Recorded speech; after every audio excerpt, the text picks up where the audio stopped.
is there anything more manly in life than reliving the glory days? Think about it. Like the time I hit that home run with the bases loaded and 2 outs in the 9th inning to win the game. It's a goal! Sondag has done it again! Or the time when I was in high school and I starred in that musical and I got a standing ovation during the curtain call. You're awesome, Robbie! Or the time when I used to work for that company and I got the award for the best salesman of the month. Sondag, our business needs more people like you. It's moments like those that shaped me and made me who I am today. Are you going to take the trash out or not? Some people just don't get how great I am.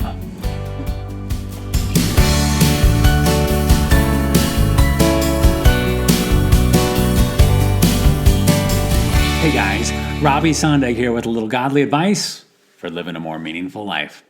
Well, spending a lot of time around the house these days has me reminiscing about the glory days. I see old trophies and awards and medals from past accomplishments, really for everyone in the family.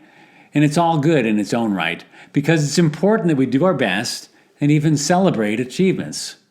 But as you know, we live in a success-driven culture where winning at all costs has reached a whole new level, and it's not always pretty. I remember when I was a kid and I learned the 10 Commandments. At the time, the most challenging one was to obey my mom and my dad. I didn't really worry about things like murder or stealing, and I never really understood the ones about false gods and idols and coveting.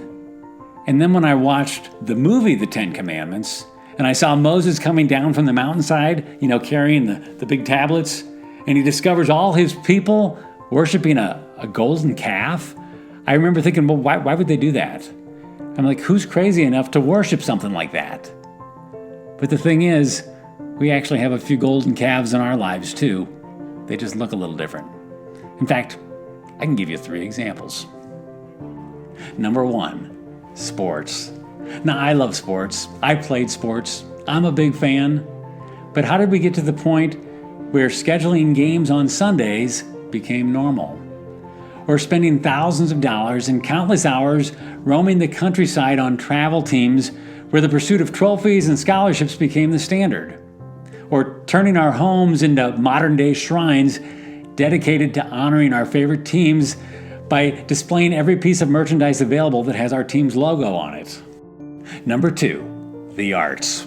Now, I like to be entertained as much as anyone, and I certainly appreciate good talent.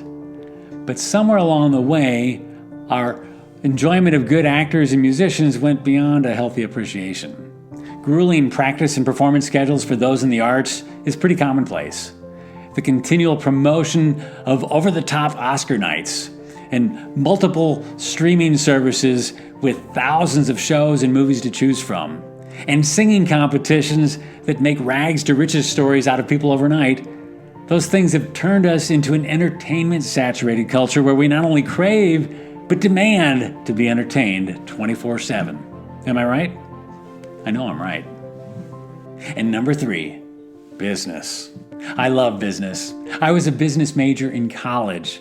I like shows like Shark Tank, The Profit, Undercover Boss. Let's face it, we've always been a nation that pursued the almighty dollar.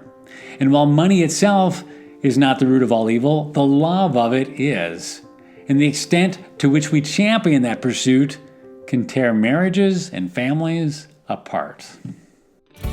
And so when I think about the commandments that mention things like false gods, idols, and coveting, it makes me look at the coronavirus in a whole new way. What if this is God's way of saying, you know what? Let's take a break from the sports, the arts, and business. Let's slow things down, stay in our homes, and get back to what's really important. Guys, don't be in such a hurry to get back to normal.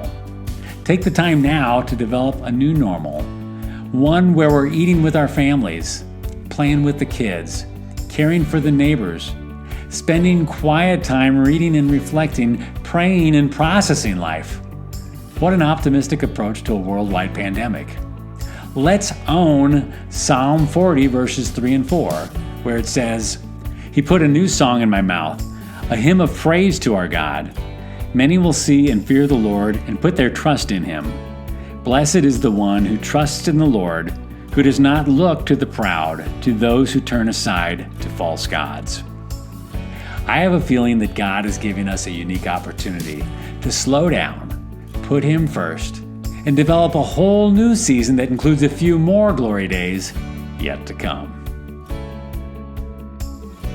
Hey, if you'd like a weekly dose of humor, truth, and encouragement, go ahead and subscribe to this channel by clicking the subscribe button and the notification bell so you don't miss a single episode. And check out some of our other videos so you can keep up with all the latest on manly moments.